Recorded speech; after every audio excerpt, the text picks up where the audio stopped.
আসসালামু আলাইকুম বন্ধুরা, দেখুন একটি বাড়িতে বাথরুমের ভেন্টিলেটর ভেঙে একটি বাচ্চাকে ঢুকিয়ে দিয়ে তারপর দরজা দিয়ে চোররা ঢুকছে। তারপর চোররা ঢুকে সব কিছু নিয়ে গেছে, দামি জিনিসপত্র, স্বর্ণালঙ্কার, টাকা পয়সা, কম্পিউটার থেকে শুরু করে ক্রোকারিজ আইটেম, দামি দামি সব জিনিসপত্র সব কিছু চুরি করে একবারে বাসা খালি করে রেখে গেছে। দেখি যে বাথরুমের ভিতর থেকে কোনো কিছু ভাঙছে কিনা, ভেন্টিলেটর ভাঙছে কিনা।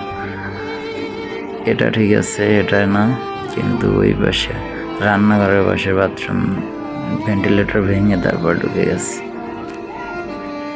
কি একটা অবস্থা, সব কিছু তছনছ করে থেকে গেছে। নিচে তো নিচেই মাল সামানো সব কিছু এলোমেলো করে সব কিছু ওয়ার্ড্রপ ভেঙে সব কিছু নিয়ে গেছে।